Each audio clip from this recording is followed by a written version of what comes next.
요한복음 5장 1절에서 15절. 우리 오늘 박희경 집사님 읽어주시겠어요? 네. 그 후에 유대인의 명절이 되어 예수께서 예루살렘에 올라가시니라. 예루살렘에 있는 양문 곁에 히브리 말로 베데스다라 하는 못이 있는데 거기 행각 5이 있고 그 안에 많은 병자, 맹인, 다리 저는 사람, 혈기 마른 사람들이 누워 물의 움직임을 기다리니 이는 천사가 가끔 못에 내려와 물을 움직이게 하는데 움직인 후에 먼저 들어가는 자는 어떤 병에 걸렸든지 낫게 되밀어라. 거기 38에 된 병자가 있더라.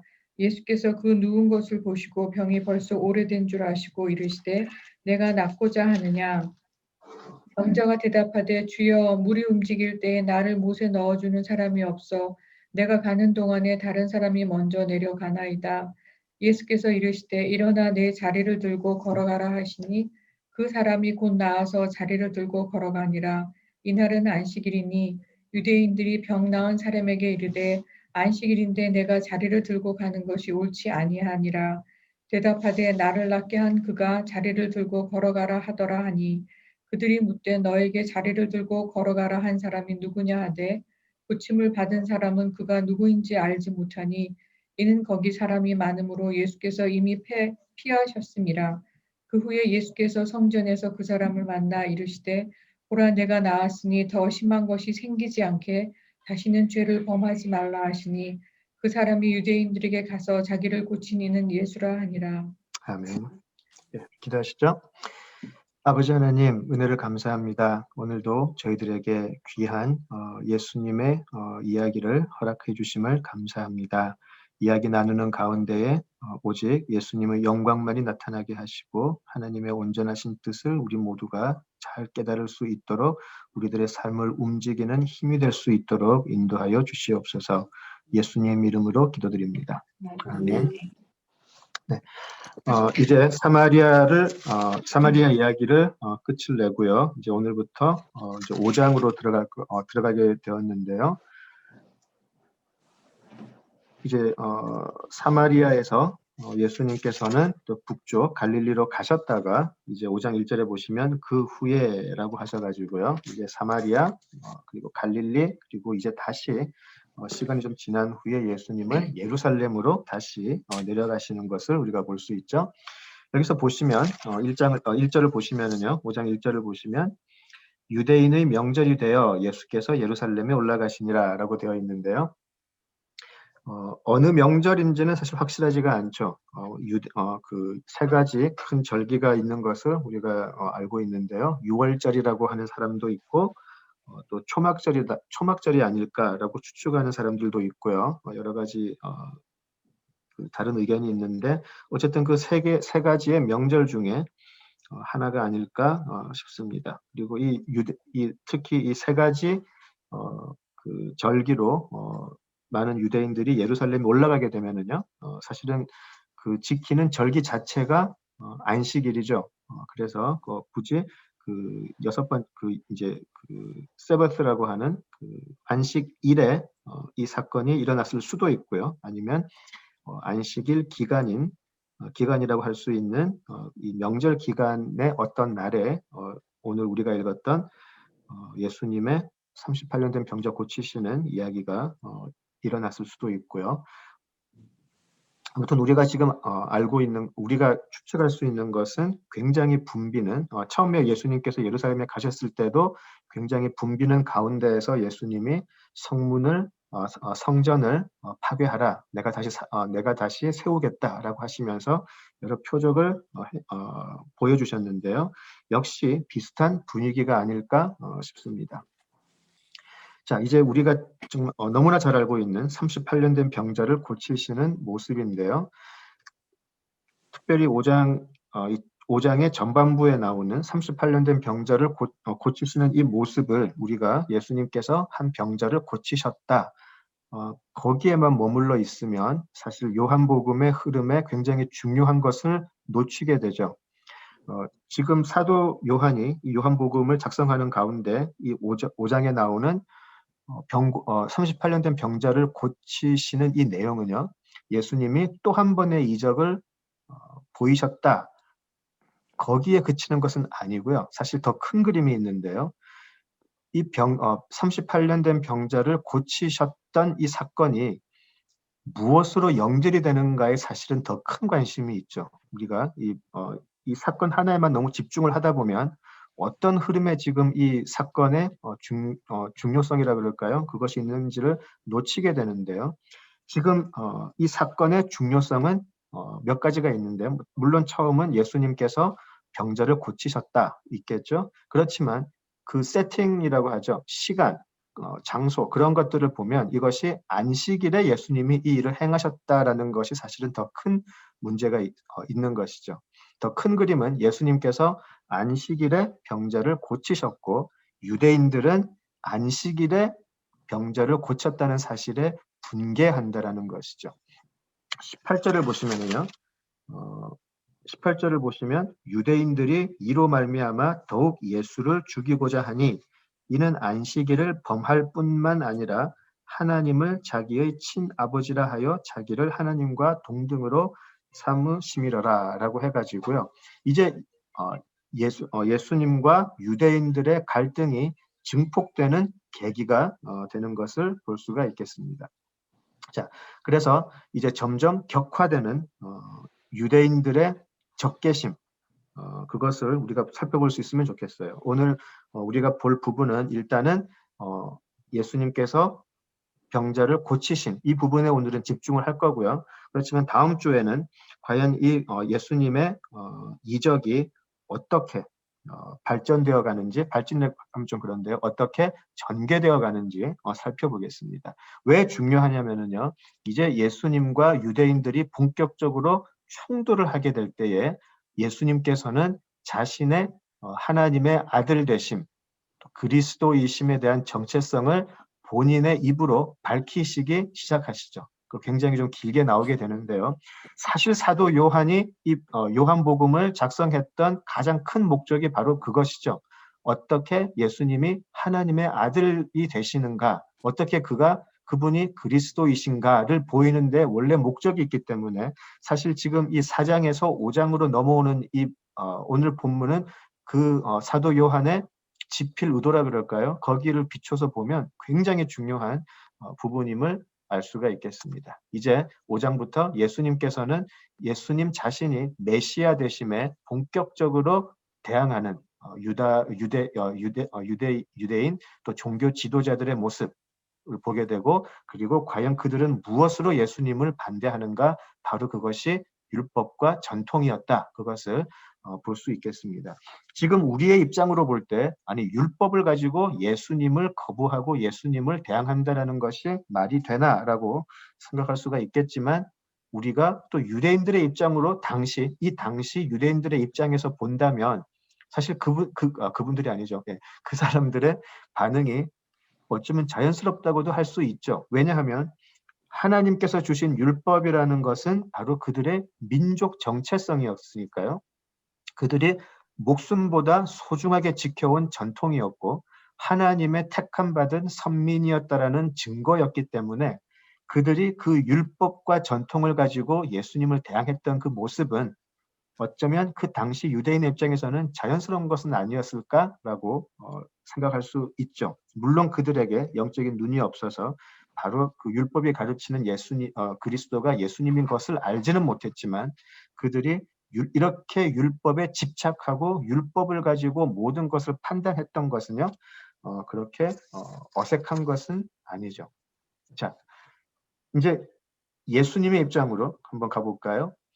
예수님이 자신이 그리스도임을 드러내시는데 무엇을 가지고 본인이 메시아일 수밖에 없음을 드러내는 것이 가장 효과라고 그럴까요? 가장 정통한 방법이었을까요?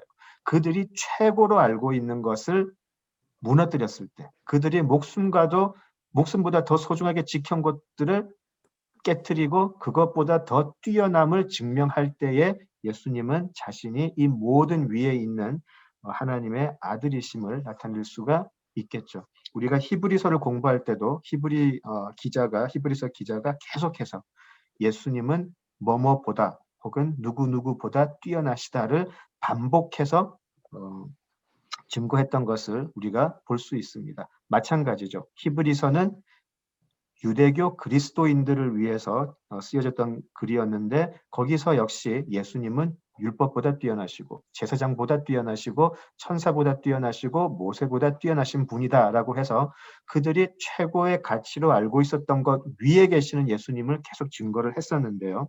마찬가지죠. 요한복음에서도 지금 예수님께서는 유대인들이 가장 소중하게 여기는 율법을 파괴하시고요. 파괴하면 그 말은 제가 잘못 쓴 것 같아요. 율법을 완성하러 오신 분이시죠.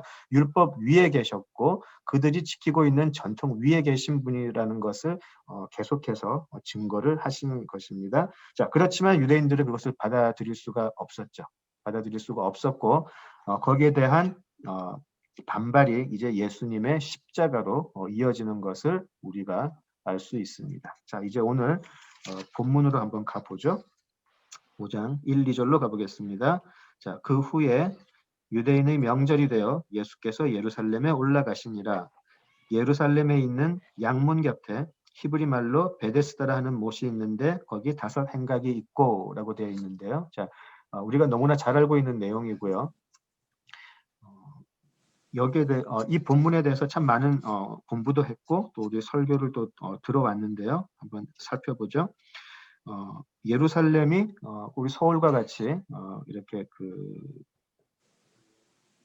방향마다 몇 가지 들어가는 문이 있었는데요. 특별히 예루살렘 성전 동쪽에 나와 있는 양문, 양의 문이죠. 양의 문.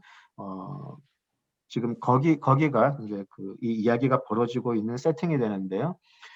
이 양의 문은 뭐 말 그대로 이제 제물에 사용될 양들이 들어오는 문이었죠.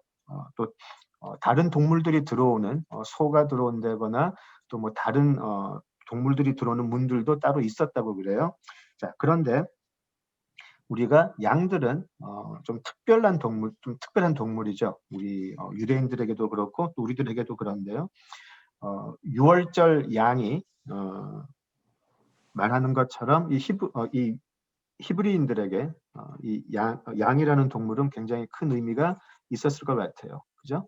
각 절기와 제사의 속죄 또 회복을 위한 하나님과의 관계에 또 화목을 위한 희생물이 되었던 동물이 이 양이었기 때문에 이 양의 문이 주는 의미는 좀 남다르지 않았을까 우리가 생각할 수 있죠. 자, 그 옆에 히브리 말로 베데스다라 하는 못이 있었다, 연못이 있었다라고 또 조금 더 구체적으로 이야기를 하죠. 베데스다는 잘 아시겠지만 은혜의 집 혹은 자비의 집이라는 뜻의 연못이었죠. 굳이 지금 이 연못의 이름을 또 밝히고 있어요. 특별히 오늘 5장 오늘 우리 본문을 그 공부를 할 때는요. 사도 요한이 좀 뭔가 구체적으로 자꾸 이야기하는 부분이 발견이 되거든요. 이것이 그냥 사도 요한이 그냥 쓰다가 어떻게 좀 구체적으로 그냥 이 부분을 묘사했다라고도 볼 수 있겠지만 조금 더 생각을 해보면 이런 부분들이 좀 다른 성경의 기록과는 달리 굉장히 구체적으로 되어 있는 게 좀 남다른 의미가 있다 발견하실 수 있으실 것 같아요. 자, 베데스다는 은혜의 집 혹은 자비의 집이라는 뜻을 가진 연못이었는데요. 자, 물론 여기서 이제 지금 요한이 보여주고 싶은 것은 바로 이거인 것 같아요. 과연 베데스다가 왜 은혜의 집일까? 왜 어떻게 은혜가 베풀어지는 곳일까? 한번 생각해 보자. 그 부분을 우리에게 가르치고 있는 게 아닌가 싶은데요. 한번 살펴보죠. 자, 3절, 4절로 가보겠습니다. 자, 그 안에 거기 행각 5이 있었는데 그 안에 많은 병자들, 맹인, 다리 저는 사람, 혈기 마른 사람들이 누워 물의 움직임을 기다리니 이는 천사가 가끔 못에 내려와 물을 움직이게 하는데 움직인 후에 먼저 들어가는 자는 어떤 병에 걸렸든지 낫게 되밀어라 라고 되어 있고요. 자, 한마디로 이야기하면요. 지금 왜 그 사람들이 여기 와 있나? 그 이유에 대해서 나와 있죠. 그죠? 자, 이것은요. 그 4절 부분은 이렇게 성경을 보시면 이렇게 괄호 안에 들어가 있죠. 이 부분은 많은 사본에는 이 부분이 발견되지 않는다. 이제 보통 그런 뜻으로 이해하시면 될 것 같아요. 어쩌면 민간 뭐라 그러죠? 그 민간 신앙이라 그럴까요? 어떤 그 사람들의 구전에 저기에 들어가면 금방 나올 수 있대더라라고 이렇게 구전으로 흘러내려오는 말이었을 수도 있고요. 뭐 실제로 이런 일이 있었을 수도 있고 어쨌든 이 부분 자체는 발견되는 사본도 있고 발견되지 않는 사본도 있다. 이제 그런 뜻으로 아시면 될 것 같습니다. 어쨌든 간에 지금 이 사람들이 여기에 이 다섯 행각에 지금 연못을 바라보며 앉아 있다라는 이 사실은요. 이들에게 어떤 믿음이 하나 있었다라는 것이죠. 그냥 그 자리에 있지는 않았겠죠. 어떤 믿음이 있는데 과연 그 믿음이 무엇인가? 연못에 들어가게 되면 나는 나을 수 있다라는 그런 믿음을 가지고 그 자리에 다 있더라 이 말인 것이죠. 자, 또 재미있는 세팅은요. 또 사도 요한은 물과 관련된 사건을 우리에게 보여준다라는 것입니다. 가나에서 물이 포도주로 바뀌었던 사건이 있었고요. 니고데모에게 물과 영으로 거듭나지 않으면 하나님 나라에 들어갈 수 없다라고 해서 또 물을 이야기했고요. 사마리아 여인에게는 또 야곱의 우물이 아닌 생명수를 주겠다라고 이야기를 예수님께서 하셨는데요. 이제 또 한 번 물과 관련된 장소에서 예수님께서는 이적을 베푸시게 됩니다. 자, 사마리아 여인 이야기를 한번 떠올려 보실까요? 한번 묘하게 이렇게 좀 비교할 수 있는 부분인데요. 사마리아 여인하고 같이 사마리아 여인은 야곱의 우물이라는 장소에서 예수님을 만나게 되죠. 야곱의 우물이 사실은 그 자신과 그 동네 사람들을 먹여 살리는 생명수라고 믿던 여인이 그 우물의 장소에서 예수님을 만나서 예수님이 메시아라는 것을 깨닫게 되죠. 여기서는 베데스다라고 하는 연못에서 예수님을 만나는 병자입니다. 역시 베데스다에서도 많은 병자들은 그 베데스다라고 하는 연못의 물이 바로 생명수다라고 생각을 하고 있었겠죠. 그래서 어쩌면 베데스다는 은혜의 집이다라고 설명되지 않았을까 싶습니다. 오랫동안 기다리다가 순간 물이 움직일 때 빨리 들어가면 내가 내 삶을 올가매고 있는 이 병에서 내가 고쳐질 수 있다라고 하는 그러한 믿음, 그죠? 그 믿음 또 사마리아 여인이 우물가에 야곱의 우물에 가서 이 물을 길어야만 내가 살 수 있다라고 했던 것, 뭐 거의 동일한 모습이 아닐까 싶습니다. 이 병자들은 예전부터 그 히브리 전통에서 이런 병자들은 사실 공동체에서 환영받지 못했겠죠. 사마리아 여인도 그 자신의 그 삶의 모습 때문에 그 공동체에서 환영받지 못한 존재였음도 우리가 이야기를 나눴었습니다. 자, 예수님께서는 우리가 오늘 읽었던 대로 이 병자에게 그러면 내가 도와줄 테니까 그 물로 가라라고 하시지 않고요. 그냥 그 자리에서 일어나서 가버려라 라고 하죠. 그 자리에서. 물로 갈 필요 없이 그저 일어나서 네가 가고 싶은 곳으로 가라라고 하시죠. 그죠? 자, 그래서 이 많은 병자들이 알고 있던 것처럼 베데스다 연못이 은혜의 집이 아니고 예수님이 은혜의 근본이 되신다라는 것을 우리가 알 수 있지 않을까 싶습니다. 자, 지금 이들에게 유일한 소망이라 그럴까요? 희망은 무엇일까요? 물이 움직일 때 가장 빨리 달려가는 것. 그것이 그래서 빨리 달려갈 수 있는 다리의 힘이라 그럴까요? 그런 몸, 그런 힘, 그런 스피드, 예, 그런 것이 가장 중요했겠죠. 예. 그렇다면 과연 우리가 베데스다를 은혜의 집이라고 할 수 있을까라는 생각을 하게 되죠. 수단, 방법 그런 거 가리지 않고 가장 빨리 오는 사람만이 선택되는 곳이 우리가 은혜의 집이라고 할 수 있을까? 의심할 수밖에 없죠. 어떤 수단을 쓰든지 간에 어떤 방법을 쓰든지 간에 가장 빨리 달려가는 사람만이 선택되는 것. 이것을 우리는 약육강식의 세상이다라고 이야기하죠. 그렇죠? 자, 그렇지만 또한 이런 모습은요. 율법을 지키면 다 구원을 받는다라고 알고는 있지만 그 율법을 도저히 감당할 수 없는 우리 자신의 모습과 이 병자들의 모습은 똑같은 것이죠. 나를 구원해 줄 수 있는 연못이 바로 내 눈앞에 있지만 나는 그곳에 달려갈 힘이 없다. 무력한 자신의 모습을 발견하는 것, 그것이 바로 죄인된 우리들의 모습이라는 것이죠. 그죠? 자, 계속해서 우리 5절로 가보시겠습니다. 거기 38해 된 병자가 있더라. 예수께서 그 누운 곳을 보시고 병이 벌써 오래된 줄 아시고 이르시되 내가 낫고자 하느냐? 병자가 대답하여 주여 물이 움직일 때에 나를 못에 넣어주는 사람이 없어 내가 가는 동안에 다른 사람이 먼저 내려가나이다 라고 이야기를 하는 대목입니다. 자, 이 병자의 병이 어떤 것일까에 대해서는 사실 알 수가 없어요. 구체적으로 말은 하지는 않고 있는데요. 아마 3절에서 이야기했던 맹인, 다리 저는 사람, 그리고 혈기 마른 사람, 요즘으로 치면은 그 중풍병자죠. 예. 몸의 일부를 마음대로 움직일 수 없는 사람인데 이 세 가지 중에 하나였겠죠. 세 가지 중에 하나였는데 거의 많은 분들이 거의 아마 다리 저는 사람이 아니었을까라고 보통 생각을 하죠. 자, 여기서 조금 그 주의해서 보게 되는 것은 5절이죠. 왜 굳이 사도 요한은 38해 된 병자가 있더라라는 말을 했을까? 이 부분이 좀 궁금한 거죠. 그래서 물론 38해 된 병자가 있더라라고 하면 사실 38년 동안 다리를 절었다고 하면 사실 이 사람이 사실 몇 살인지는 몰라요. 몇 살인지는 모르는데 거의 평생을 이렇게 살아와서 그 당시에 평생을 이렇게 다리 저는 자로 살아서 공동체에서 환영받지 못했다면 이 사람의 인생 전부가 굉장히 좀 비참하고 불쌍한 삶이 아니었을까 쉽게 이해할 수 있죠. 정말 너무나 힘든 삶을 영위했을 거다라고 쉽게 이해할 수 있을 것 같습니다. 자, 그렇게 38해를 이해할 수도 있고요.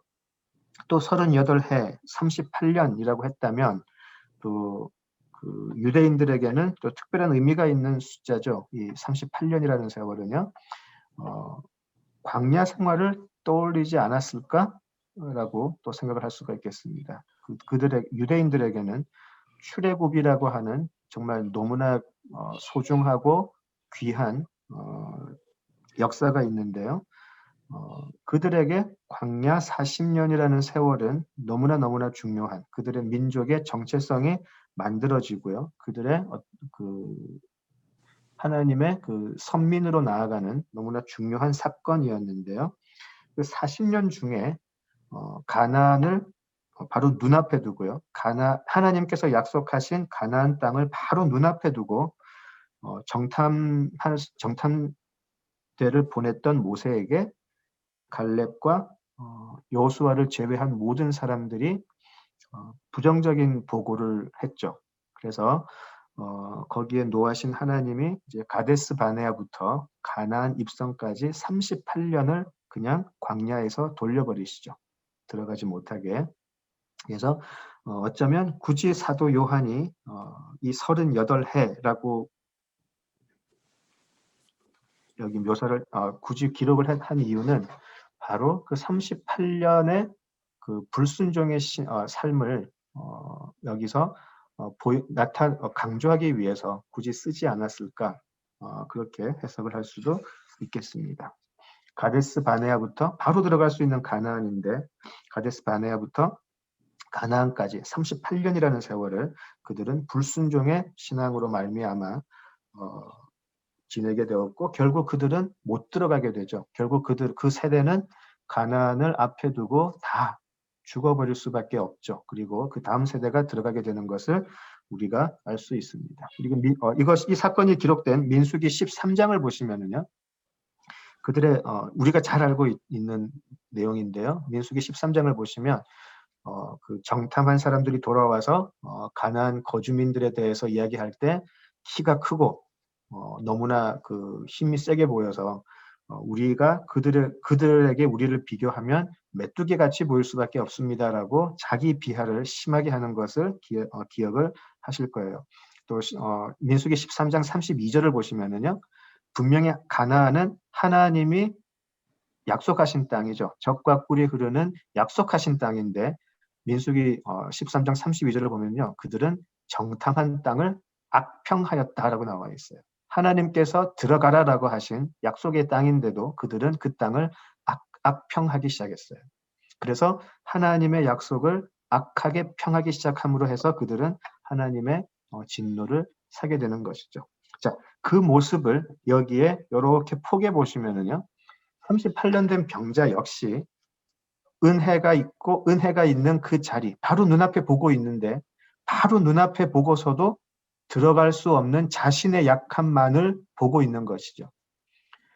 저기만 빨리 들어가면 내 평생을 괴롭혀온 이 병을 이길 수 있는데, 내가 너무 약하니까, 내가 너무 힘이 없으니까 나는 들어가지 못한다. 그래서 절망하고 있는 모습인 것이죠. 그래서 이 38년 된 병자는 마치 약속의 땅 가나안 앞에서 자신의 모습을 메뚜기처럼 보며 자기 비하하며 절망하다 하나님의 약속의 땅을 악평하기 시작하는 그런 이스라엘 민족과 매우 흡사하다라고 볼 수가 있겠죠. 지금 그에게 보이는 것은요. 눈앞의 소망이 있지만 바로 눈앞에 소망의 자리가 있지만 능력 없는 자신의 모습만 보이고요. 그리고 나보다 훨씬 더 뛰어난, 나보다 훨씬 더 빨리 갈 수 있는 다른 사람들이 보이는 것이죠. 그렇죠?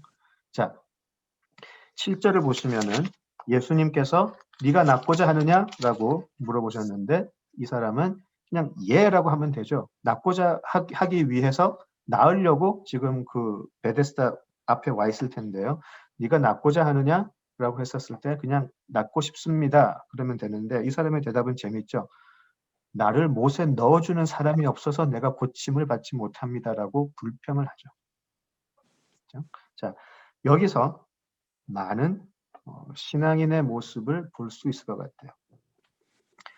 자, 그에게 은혜라는 것은 무엇이었을까 한번 생각을 해볼까요? 그에게 지금 38년 된 병자에게 은혜라는 것은 무엇이었을까? 그에게 은혜는요, 누군가 자신을 그 연못 속에 넣어주는 것이 은혜였을 거예요. 그죠?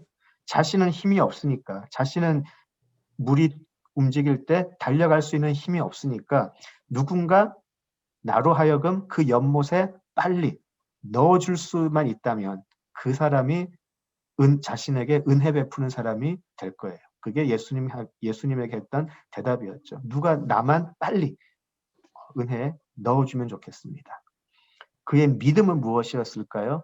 그의 믿음은 내가 연못이 움직일 때 빨리만 가면 나는 반드시 나을 것입니다라는 믿음이 있었어요. 그죠? 그것이 그가 생각했던 은혜였고 또 그가 생각했던 믿음, 그가 가진 믿음이었었어요. 우리 역시 마찬가지가 아닐까 싶어요. 우리에게 은혜는 무엇일까? 다른 사람들보다 더 빨리, 더 높은 곳에 갈 수 있게 도와주는 것이 은혜라고 생각을 하지 않을까? 물어볼 수밖에 없죠. 우리에게 은혜는 나로 하여금 평안한 삶을 살 수 있게 내가 평안한 삶을 살 수 있게 보장해 주는 것들을 확보할 수 있게 도와주는 것. 그런 것들이 은혜가 되지 않을까요? 무엇이 그런 것들을 그런 평안한 삶을 줄 수 있을까요? 좋은 학교를 가서 좋은 직장을 잡고 좋은 직업을 가지고 좋은 인맥을 만들어서 많은 돈을 벌 수 있으면 세상을 한번 떵떵거리며 살 수 있다라고 생각하지 않을까요? 그래서 좋은 학교를 가게 되는 것이 은혜고 좋은 직장을 가지게 되는 것이 은혜고 나로 하여금 좋은 사업을 할 수 있게 도와주는 인맥이 은혜가 되고요. 자, 이러한 어긋난 믿음의 열매가 이 세상에서 어떻게 열리고 있을까요? 학벌의 전쟁이 생기기 시작하고요. 서로 간에 경쟁을 하게 되고 비교 우위를 따지게 되고요. 그래서 정작 우리 삶은 전체적으로는 피폐되어져 가고 있지만 우리는 오히려 이 세상이 피폐해져가는 세상 속에서 오히려 이 믿음은 오히려 더 강해지고 있어요. 어떤 믿음이죠? 내가 이것만 있으면 잘 살 수 있는데 내가 이것만 확보하면 좀 편안하게 살 수 있는데 이러한 믿음인 것이죠. 자, 정작 은혜 자체가 되시는 예수님이 바로 눈앞에 와 있는데요. 소망은 엉뚱한 데 가 있다라는 것이죠. 예수님을 구하는 것이 아니고 다른 곳에 자신을 넣어주는 것이 구원이고 은혜라고 생각하는 것이 저를 포함한 많은 사람들의 오해이고 착각의 모습이 아닐까 싶습니다. 그래서 이 엉뚱한 것들을 구하기 위해서 40일 특별 새벽 기도회를 하기도 하고요. 소원을 빌고 하나님의 영광을 위해서 구한다고 다 거짓말은 하지만 우리의 모습들 이렇게 엉뚱하게 나올 수밖에 없다라는 것이죠. 왜 그런가? 오늘 우리 38년 된 병자의 모습을 보면 이 38년 된 병자가 지금 제대로 하지 못한 것은 자신의 문제의 뿌리를 정확하게 보지 못했고요. 그렇기 때문에 해결책도 엉뚱한 곳에서 찾더라는 것이죠. 그래서 이제 심지어 신앙인이라고 하는 사람들조차 우리의 문제를 제대로 파악하지 못하고 그래서 예수님에게 하나님의 아들 예수 그리스도 나를 구원하여 주소서라고 내가 처하고 있는 가장 중요한 문제를 예수님을 통해서 해결해야 하는데요. 예수님을 만나서 주 예수여 나의 죄를 사해 주시고 나를 구원하여 주소서라고 해서 우리 인간이라고 하는 존재의 가장 근본되는 문제를 예수님 앞에 내어놓아야 하는데 예수님 앞에 나아가서 이 가장 중요한 문제는 던져두고요. 너무나 쉽게 여기고 다른 곳을 구하죠. 내가 건강만 하면 내 자식들이 잘 되면 아무 문제 없으니까 해결해 주세요라고 구하는 엉뚱한 모습이 나온다는 것이죠. 자, 이런 모습들은 우리 다른 신앙을 가진 사람들, 무속 신앙을 가진 사람들하고 전혀 다를 게 없죠. 예수님 앞에서 우리가 무엇을 구하고 있는가? 물론 우리는 예수님 앞에 우리의 영육 간의 강건을 구하고요.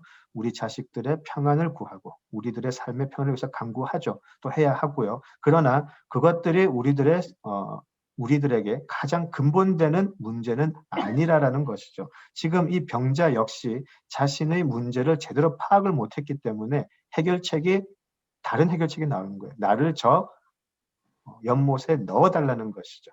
그가 생각했던 해결책은 전혀 다른 해결책이었어요. 예수님 앞에서. 자, 그래서 우리가 38년 된 병자의 모습에서 우리도 똑같은 모습을 발견을 하죠. 예수님을 수단으로 보기 때문에, 예수님을 목적으로 보지 않고 예수님을 수단으로 보기 때문에 예수 믿으면 만사 형통이라는 말이 나오죠. 만사 형통하기 위해서 예수를 믿는 것처럼. 또 한때 우리 젊은 친구들이 이런 걸 많이 얘기했는데 죽고 나서 천국 가기 위해서 보험 드는 셈 치고 예수님을 믿으세요. 죽으면은 천국 가든 아니면 그걸로 끝이든 확률은 굉장히 높은 상당히 확률이 높은 보험이니까 우리 천국 가는 보험 드는 거 아니겠습니까? 라고 젊은 사람들이 얘기를 했는데요. 그런 건 신앙이 아니죠. 한때 90년대 초반에 또 한국 젊은이들에게 굉장히 유행했던 고지론이라는 게 있었죠. 세상의 높은 곳에 올라가서 영향을 끼치자. 예, 전부 다 38년 된 병자가 하는 이야기라고 저는 생각을 합니다. 예수님 앞에서 할 수 있는 얘기는 아니죠. 예수님 앞에서는 예수님으로 충분하고요. 예수님으로 인해서 구원받아 하나님의 자녀가 되고 싶습니다라고 하는 것이 우리들의 가장 근본적인 대답이 되어야 하고 우리들의 간구가 되어야 되겠죠. 우리가 마가복음, 히브리서 그리고 지금 이 또 요한복음을 계속 공부해 가면서 계속해서 우리 자신에게 하고 있는 질문이 바로 이 부분이죠. 예수님으로 충분합니까? 라는 질문이죠. 정확하게 우리 자신의 모습을 보고 우리가 과연 필요한 것이 무엇인지 정확하게 알지 않으면 우리는 38년 된 병자와 똑같은 이런 기도만 평생 하다가 죽을 수 있다라는 사실입니다. 자, 근데 이제 오늘 본문에서 보는 병자의 모습은 이제 우리가 4장에서 만났던 사마리아 여인과는 굉장히 많은 차이가 있는데요. 물론 처음에는 비슷한 모습이지만 점점 시간이 지나면서요, 이제 다른 모습을 보게 되죠. 안타깝게도 이 병자는 육신의 고침은 받았지만 사마리아 여인과는 달리 끝내 예수님이 누구이신지는 알지 못한 것 같아요. 일단 우리 병자의 모습을 조금 더 보죠.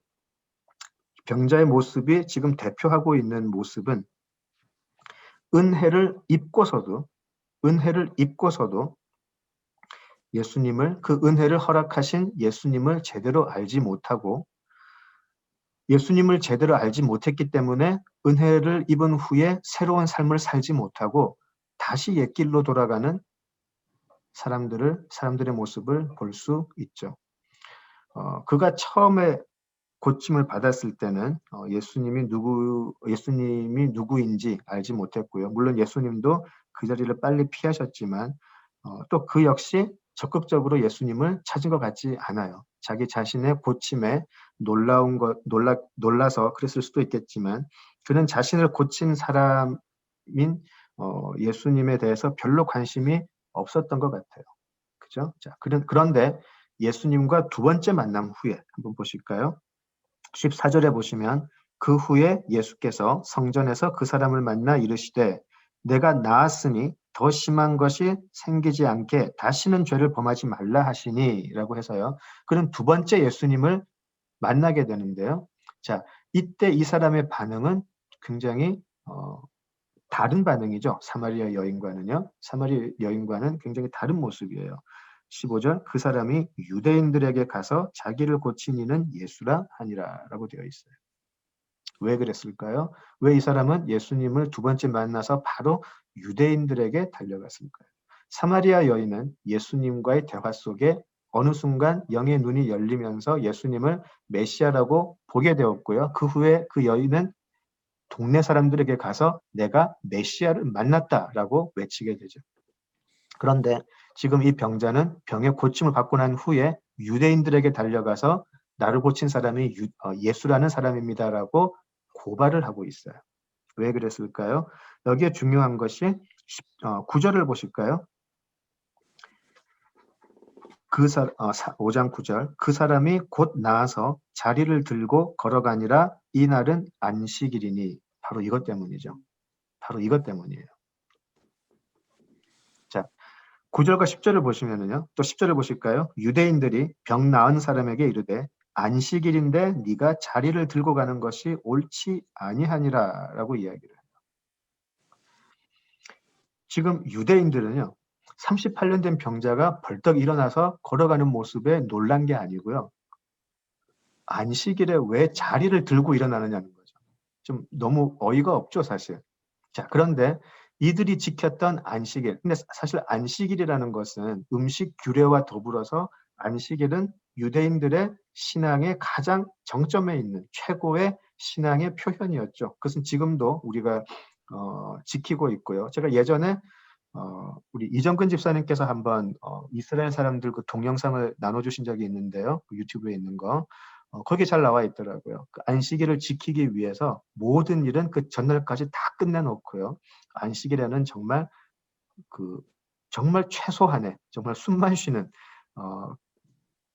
그렇게 안식일을 지키는 걸 보았는데요. 이때는 더 했겠죠. 이때는 더 했을 거고요. 근데 그 안식일에 하지 않아야 될 것 중에 하나가 바로 이거죠. 그냥 걸어가는 거이 아니고 뭔가 하나 들고 가면은 이거는 안식일을 범한 게 되는 거예요. 그 자리를 왜 들고 가냐는 거죠. 그냥 가지 왜 자리를 들고 그 자리를 가지고 걸어 다니냐. 이것을 정죄했다라는 거예요. 유대인들에게 그 사람이 다리를 절던 38년 동안 병을 앓던 사람이 고침을 받았다는 것은 전혀 눈에 들어오지 않았고요. 왜 안식일에 자리를 들고 돌아다니냐 이거죠. 예. 이제 저는 이거를 보면서 이 사람들이 우리 요즘 교회 다닐 때 가방 들고 다니는 거 보면은 뭐라 그럴까 그 생각이 들더라고요. 그냥 가라는 거죠. 자, 어쨌든 유대인들에게는요 생명을 걸 정도로 중요한 이슈였고요. 그런데 유대인들이 그 정죄를 할 때 지금 이 병자의 반응이 중요하죠. 병자가 그런 말을 들었을 때 그게 중요한 게 아니고 내가 지금 걷게 되었습니다. 내가 지금 건강해졌습니다가 자기 자신에게도 더 중요해야 할 텐데 이 병자에게는요. 38년 동안 앓고 있던 병이 순간에 사라졌는데 당장 유대인들이 왜 안식일을 범하냐 하니까 겁이 났던 것 같아요. 종교적으로도 사회적으로도 이 사람은 굉장히 당황했고요. 그런 많은 사람들 앞에서 안식일을 범했다라고 하는 그 정죄 앞에서 굉장히 무서워했던 것 같아요. 율법이라는 것이 사회 전체를 지배하고 있었고요. 그리고 그 율법 중에 가장 중요한 안식일을 범했다라고 하니까 이 사람은 너무너무 무서워했던 것 같아요. 그래서 예수님을 두 번째 만나고 나서는 예수님이 그에게 다시는 죄를 범하지 말라라고 했던 권면은 완전히 무시해버리고요. 바로 유대인들에게 가죠. 나로 하여금 이렇게 자리를 들고 걸어가게 한 사람이 바로 저 사람이에요라고 고발하는 것 같아요. 어떤 신학자는 이 자리에서 병자가 예수님을 배신했다라고도 표현을 하는 것을 보았어요. 지금 이 병자의 모습은 사마리아의 여인과는 굉장히 다른 모습이죠. 그래서 이 병자는요, 육신은 예수님으로 인해서 고쳐졌는데 여전히 이 사람의 인식 속에는 예수님도 별 의미가 없고 자기가 자신이 병 고침을 받았다라는 것도 이 사람에게는 중요하지가 않았어요. 여전히 그는 율법 밑에 있었고 율법을 범했다라는 사실 속에 여전히 이 사람은 억압되어 있는 상태였다라는 것이죠. 율법이라는 사슬에 이 사람은 여전히 매여 있었고요. 그리고 이 율법이라는 것 때문에 예수님을 유대인들에게 그대로 고발해버리는 그런 모습을 보게 됩니다. 자, 이 15절에 그 사람이 유대인들에게 가서 자기를 고친 이는 예수라 하니라 라고 나와 있는데요. 자, 이제 이 부분부터 이제 예수님을 향한 유대인들의 박해는 본격적으로 시작이 돼요. 왜냐하면 이렇게 해서 이제 유대인들은 예수님을 만나 예수님을 정죄하게 되고 예수님께서는 그들의 정죄 앞에 예수님 자신이 누구인지 왜 이런 일을 하는지 그렇게 본인의 그리스도이심을 본격적으로 보여주시기 때문에 이제 이 15절에 이 15절은요. 5장 15절은 이제 사도 요한의 이 요한복음에서 큰 전환점이 되는 구절이기도 한 것 같습니다. 이제 은혜를 입었음에도 여전히 죄의 권세를 이겨내지 못하고 옛 삶에서 헤어나오지 못하는 사람을 여기서 보게 돼요. 그리고 이런 사람들의 결국은 예수님께 나아가지 못하고 옛 삶의 모습으로 돌아가는 것이죠.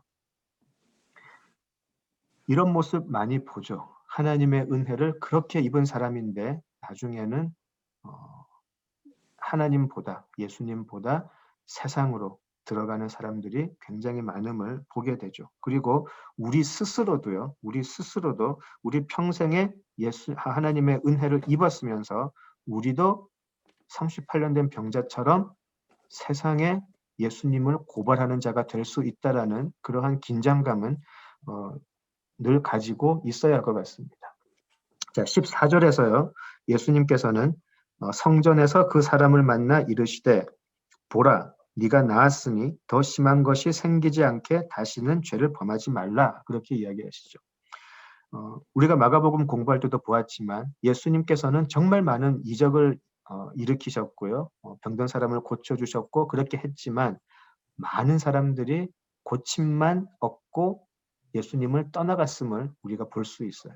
그리고 개중에는 자신의 그 귀신에서의 노임이 너무나 감사해서 예수님을 따라가겠다라고 하는 반응을 보인 사람도 있고 그때 예수님께서는 그를 고향으로 다시 돌려 보내셨던 것도 우리가 보았고요. 그 예수님의 은혜가 너무나 고마워서 예수님을 따라가겠다라고 하는 사람이 있나 하면 예수님께서 고쳐주시는 그것만 딱 따먹고 예수님을 다시 세상에 고발하는 사람들 그리고 예수님을 떠나가는 사람들이 훨씬 많았음을 우리가 기억을 합니다. 마가복음 공부를 하면서 자 14절에서 예수님은 또 이렇게 얘기를 하세요. 더 심한 게 생기지 않게 너는 죄를 범하지 말라라고 이야기하세요. 굉장히 여러 의견이 있는 부분이에요. 어떻게 해석을 하느냐에 따라서 어떻게 보느냐에 따라서 해석이 굉장히 다양하게 나오는 부분이에요.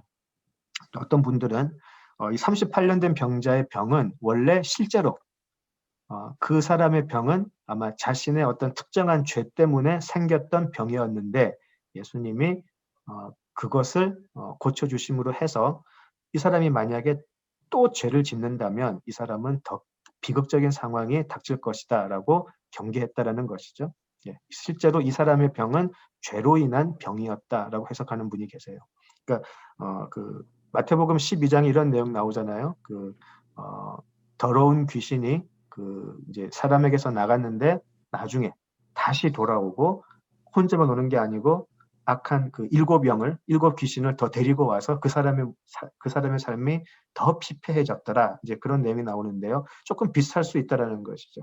고쳐줬더니 계속 죄를 범해서 이 사람의 형편이 더 어렵게 되었다. 그죠? 자, 그렇지만 이 말은 모든 병이 또 그 사람의 어떤 특정한 죄 때문에 났다라는 말은 절대로 아니죠. 또 나중에 요한복음 9장에서도 보시겠지만 사람들이 아픈 사람들을 보고 저 사람이 아픈 게 누구 때문입니까? 부모 잘못 때문입니까? 물어보았을 때 예수님께서는 분명히 말씀하시죠. 그렇게 생각하지 마라. 그것이 누구의 죄가 아니고 하나님께서 하나님의 일을 보이시기 위해서 드러내기 위함인 것이다. 그렇게 얘기하시기 때문에 모든 병이 어떤 특정한 죄 때문에 있다고는 해석해서는 안 되죠. 성경적으로 옳지 않고요. 그렇지만 또 어떠한 죄 때문에 병이 생길 수 있는 것도 사실이고 거기 가능성을 열어두는 것이죠. 그래서 이제 그 해석이 굉장히 많은 지지를 받고 있는 것 같아요. 그냥 저는 개인적으로는 굉장히 다르게 보고 있거든요. 그래서 이거는 제 개인적인 해석이기 때문에 한번 들어보시면 좋을 것 같아요. 제 개인적인 생각은요. 그냥 오늘 본문만 맥락을 쭉 놓고 보면은요. 조금 다른 해석이 나올 수가 있어요. 이제 그렇게 할 수 있는데 제 개인적인 생각으로 좀 조심스럽게 해석을 해보자면 예수님께서 지금 14절에서 다시는 죄를 짓지 마라. 더 심한 것이 생길 수도 있다라고 하신 그 말씀은 우리의 가장 근본적인 죄, 죽음의 권세 아래서 아무런 소망 없이 살던 우리가 이제 사망의 권세를 벗어버렸으니까 다시는 그 사망의 권세로 들어가지 말라라고 하는 경고가 아닐까? 그렇게 해석을 합니다. 그의 죄는 원죄 아래에 있는 우리 모두의 죄와 같다라는 것이죠. 그는 예수를 알지도 못했고요. 심지어 고침을 받았음에도 불구하고 그는 예수를 그리스도로 알지를 못했어요. 다시 죄를 범한다라는 그 말씀 속에서는요. 그가 예수를 만나서 예수님의 은혜를 확실하게 입었는데 다시 예수를 부인하는 자리, 자신의 옛 길, 메시아 없이 계속해서 사망의 권세 아래 사는 그 길로 돌아가게 되는 것에 대한 경고가 아닐까 싶습니다. 불행히도요. 그는 예수님과 두 번째 만남 후에 예수를 따라가는 제자로 거듭나지 않고요. 유대인에게 예수를 고발하는 자리로 가게 되죠. 다시 옛 전통의 얽매인 삶으로 전통 밑으로, 율법 밑으로 스스로 들어가더라는 것이죠. 요한이 굳이 이 사람의 형편을 이렇게 설명한 이유도 거기에 있지 않을까 싶습니다. 왜냐하면 이 일 후에 예수님께서는 본격적으로 이제 어떻게 자신이 그리스도이시며 하나님의 일을 본인이 한다라고 드러내시기 때문에 맥락 속에서는 그렇게 볼 수 있지 않을까 싶습니다. 38년을 걷지도 못하고 공동체에서 버림받은 삶을 사람이 그렇게 죄를 지을 기회가 많이 있었을까요? 사실 어떻게 생각하면 우리에 비해서 어쩌면 그는 평생을 살 소망도 없고 절망 그리고 불평 속에 살지 않았을까 생각해 볼 수 있어요. 다시 말해서 당시 사회의 모습을 보면 살아있지만 죽은 사람과 큰 다름이 없는 그러한 삶을 살았다는 것이죠. 그렇게 평생을 사망의 어둠 밑에서 살던 사람이 아니었을까? 바로 예수님을 알기 전에 우리 모습이라는 것이죠. 살았지만 죽은 사람들, 바로 우리라는 것이죠. 자, 그런 병자가 예수님의 선언, get up, 그죠? 8절에 보시면 get up, 일어나라고 얘기하시죠. get up이라고 이야기하시는 말씀에 벌떡 일어섰어요. 벌떡 일어서고 죽어서 땅에서만 머물던 그가 그 땅을 딛고 일어나게 되었죠. 은혜죠. 이것이 은혜였죠. 예수님께서는 이제 네가 더 이상 죄의 권세 아래 있지 않으니까 이제는 더 이상 죄의 권세 아래 있는 것처럼 살지 마라. 세상의 삶을 살지 말고 이제는 일어나서 get up 해서 하늘의 사람으로 살라라고 하시는 당부가 아니었을까 싶습니다. 나중에 우리가 히브리서를 보시게 되면 우리 히브리서 공부할 때 이 부분에 대해서 좀 많이 이야기를 나눴었는데요. 히브리서는 굉장히 이 부분에 대해서 무서운 경고를 하죠. 한번 비추심을 받고도 다시 그 빛을 어떻게 해요? 부인하고 죄의 권세로 들어가는 자에게는 두 번의 용서가 없다라고 누차 히브리서에서는 강조를 하죠. 예수님의 구원 행위를 분명하게 맛보고서도요. 그에게는 움직일 수 없는 증거가 생겨버렸잖아요. 38년 동안 걷지 못하던 사람이 걷게 되었어요. 예수님의 너무나 확실한 구원 행위가 있었는데도 불구하고 이 사람은 예수님을 떠나거나 예수님을 배신하여서 복음과 상관없는 삶을 사는 것. 이게 바로 더 심한 것을 초래하는 것이 아닐까 해석할 수 있을 것 같습니다. 히브리서 6장 5절 6절의 경고를 한번 기억을 해보면 좋겠습니다. 한번 빛을 받고 하늘의 은사를 맛보고 성령에 참여한 바 되었으면서도 타락한 자들은 다시 새롭게 하여 회개할 수 없다라고 히브리서 기자가 분명히 이야기를 하죠. 안타깝게도 15절을 보시면 이 병자는 여전히 옛 전통 아래 있음을 보여주죠. 자기를 고쳐주신 예수님보다 자기를 정죄하는 유대인들이 더 무섭게 보였던 거죠. 그리고 예수님을 메시아로 알아보지 못하고 유대인들에게 달려가게 됩니다.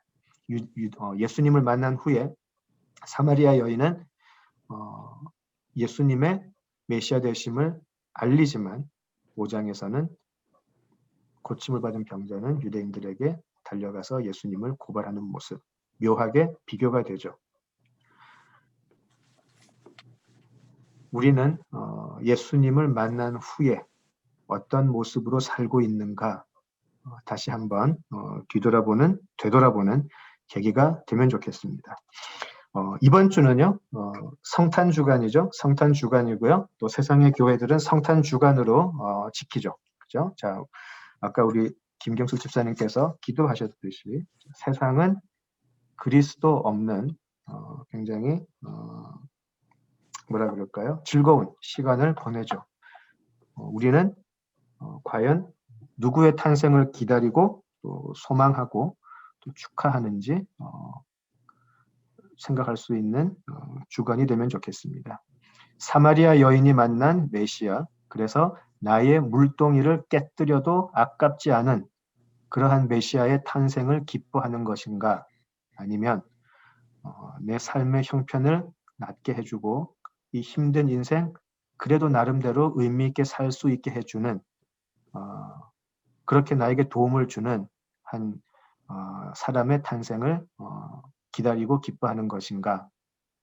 한번 생각을 하면 좋겠습니다. 예수님을 십자가에 못 박으라라고 외쳤던 군중들은 예수님의 이적을 보았고 그 중에는 예수님의 은혜를 입은 자들도 있지 않았을까 싶습니다. 그러나 그들은 은혜를 보았고 또 받았지만 예수님을 못 박으라고 하는 그 무리 중에 있었음을 우리가 압니다.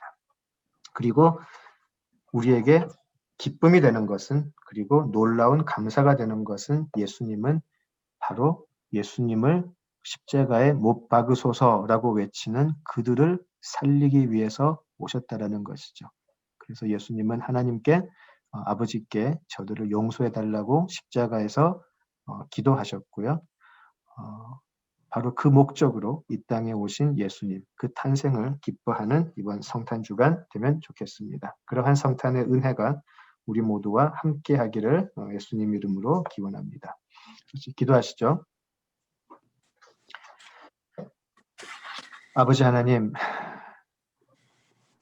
예수님은 우리에게 보여주시는 이 표적과 이적을 넘어 우리의 삶을 얽어매었던 사망의 권세에서 우리를 해방시키시고 참으로 무익한 종들을 하나님의 자녀로 회복시켜 주시는 참 하나님이시며 아버지 하나님의 아들이심을 우리가 고백하고 기뻐합니다. 아버지 하나님, 예수님의 탄생이, 예수님의 이 땅에서의 탄생이 우리들의 삶에서 가장 큰 기쁨이 되게 하시고 이 탄생이 십자가의 고난과 부활로 이어질 때에 우리도 그 자리에 함께 있게 하시고 예수님의 탄생과 부활 그 모든 자리에서 예수님과 함께하는, 그래서 예수님과 함께 십자가에 오르고 예수님과 함께 부활하는 우리 모두가 되게 하여 주시옵소서. 우리가 아버지 하나님이라고 부를 때에 아버지 하나님께서 내 아들아, 내 딸아라고 응답하시는 그 음성을 들을 수 있는 우리 모두가 되게 하여 주시옵소서. 예수님 이름으로 기도드립니다. 아멘. 아멘.